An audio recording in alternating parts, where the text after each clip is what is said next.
Enough talking already. Stay to the end so you can meet my new best friend Notion. Let's get busy learning some major quilting hacks.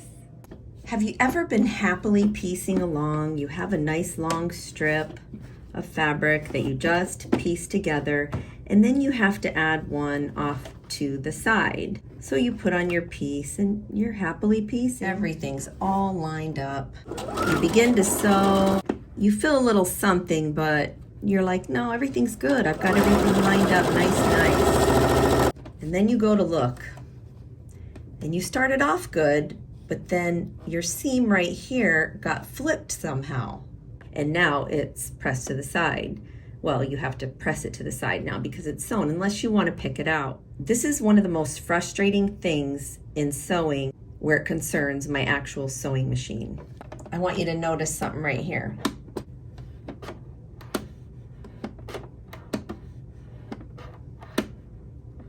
This right here, the plate on my sewing machine's actually beveled down, which makes this tiny ditch right here. When I'm sewing and I have everything lined up perfectly, that ditch hits my seam as I'm going through and it flips it, and it makes me so mad. This right here is washi tape. It's very pretty washi tape actually. Take a piece. I'm gonna go way over here on my sewing machine because I don't want it to even roll up a little bit. I'm going to go right over top of this area. Right over top of that ditch, nice and tight, all the way to here. So now when I run this over here, everything is smooth. It's not catching on anything. It's even worse on my big quilting attachment bed that goes on here. Oh, it just angers me. I wish they'd come up with a really good solution, but for now, we're gonna use our tape hack. I'm gonna give this a cut right here so that it flips back open. Right sides together, flatten everything down. Friends, I can't live without this hack right here. A lot of you may remember in my last hack video how I showed you how to ensure a 1/4 inch seam allowance. Today I'm going to share with you a couple more methods besides measuring for your 1/4 inch, 2 different ways that will help you sew a nice and straight line and a 1/4 inch. Here are 2 scrap squares with right sides together. Whenever I sew, I like to line up my fabric that I'm piecing right to the edge of where my presser foot is, with it peeking out just ever so slightly right here along the edge.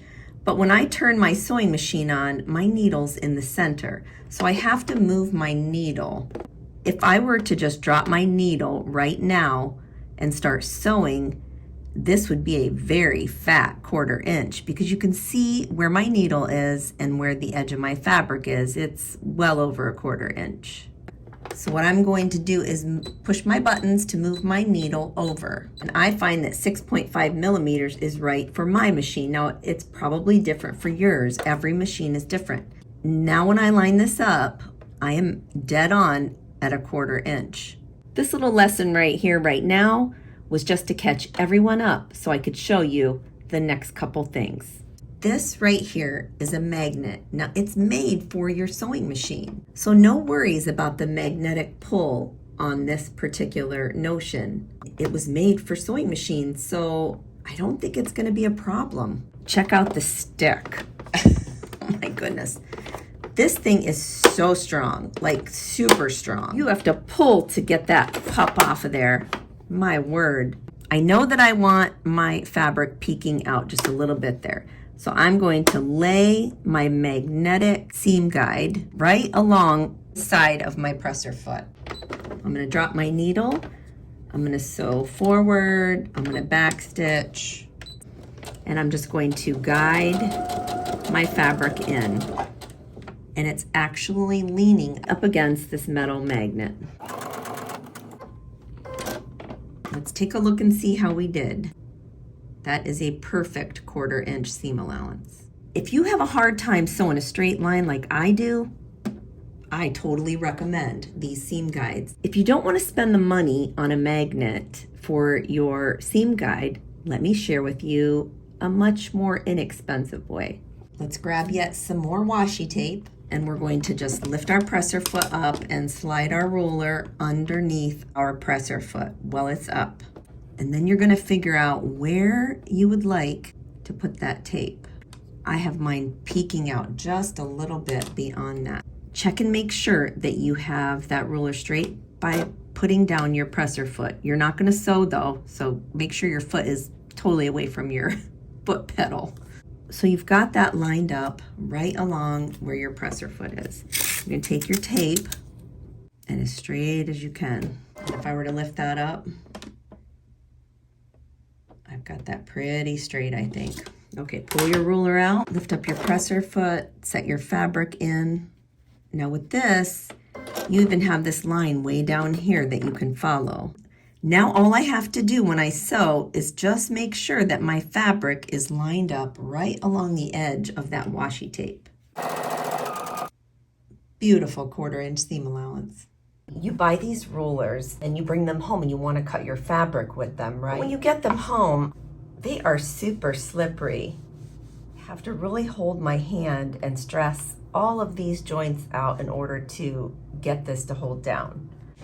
We don't realize all the stress that we do put down on our rulers because we're so afraid that it's going to slip. These right here, these little true grips, these little non-slip things that go on the backs of the rulers, this isn't what this hack or tip is about. You can see here, I did buy some a while back. I applied them to the back of a couple of my rulers, but you can also see that it makes a ridge there.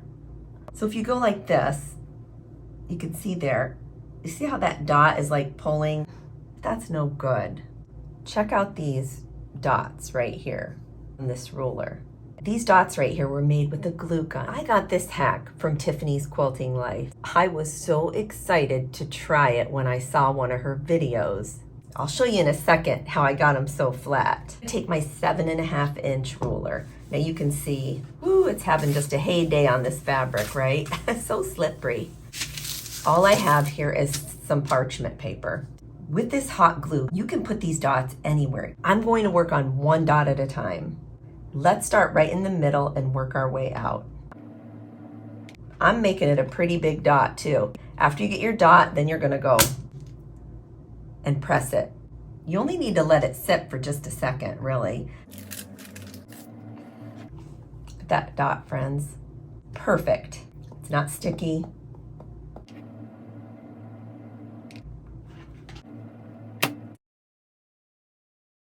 So let's see if it works. I'm not even going to touch my fabric and I'm not going to put any pressure down. I'm just going to move this. And you can see this right here is awesome and I'm not even pressing at all.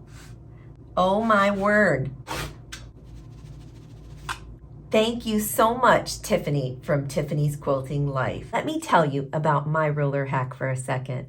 If you're new to my channel, then you probably have no idea what this thing is hanging off of my ruler. You see, I have arthritis in my hands, and sometimes when I'm in a lot of pain, it is really hard for me to lift these up off of the table. I bought some extra large see-through hooks from the dollar store. I got 4 for $1. Friends, let me warn you first, don't use the sticky that comes with these particular hooks. We like them because they're really big and cheap. What I do want to have you get is the actual Command Strip brand by 3M clear see-through sticky that goes on the hooks for 3M. But we're not going to use them on those hooks. We're going to use them on the cheaper version because, hey, who doesn't like to save a few bucks, right? And since everything is see-through here, the clear hook, the sticky, you should have no problem seeing all of your lines. Now we're going to talk about all things binding.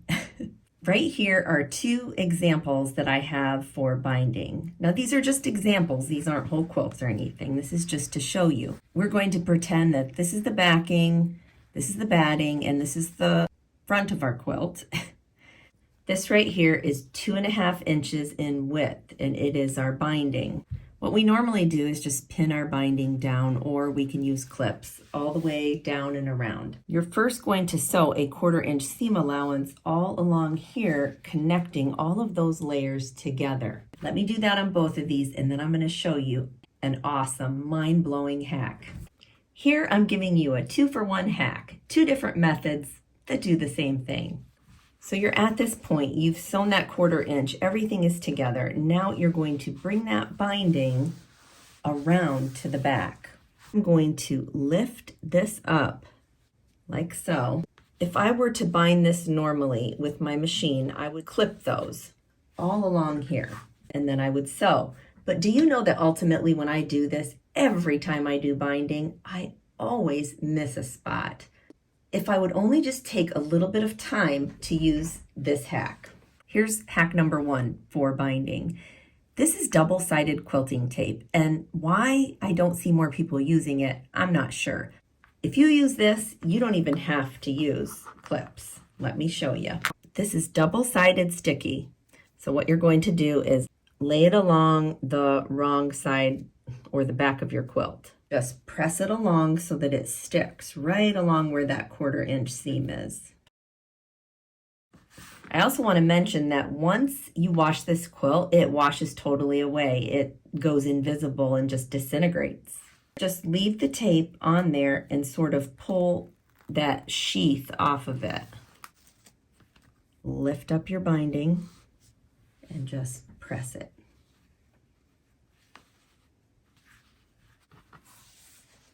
Now you're going to take it to the sewing machine and drop your needle and sew right along that ditch area. Also, it does not get your needle sticky at all. So you can see here, everything is stitched down, and when I turn it over, the back is totally encased. For the other way to do our binding so it will stick, we're just going to use some regular washable school glue, stick glue. Add that all across the back. Lift it up.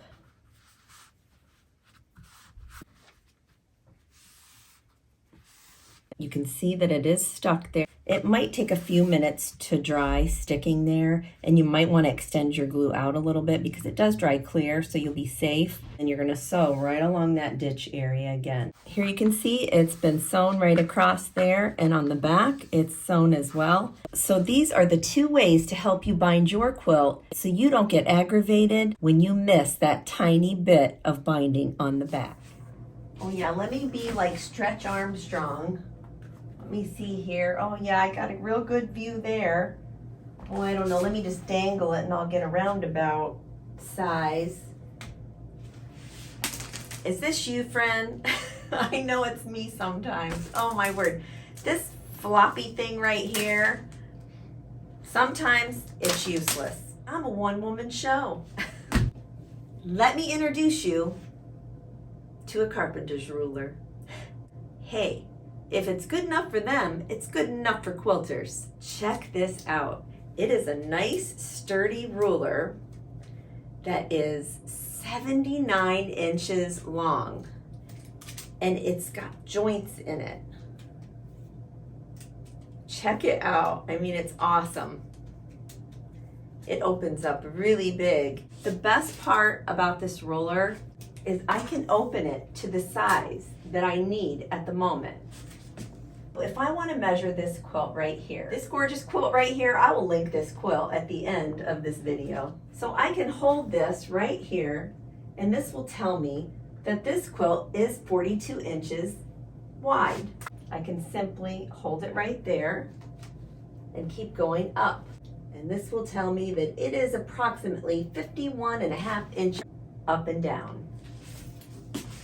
Friends, this is my new best friend quilting notion. Look at the screen right now. I have hand-picked some special videos just for you if you liked today's video. Go ahead, click on one of them, and I'll see you in the next tutorial. Until next time on the Sewing Channel, take care.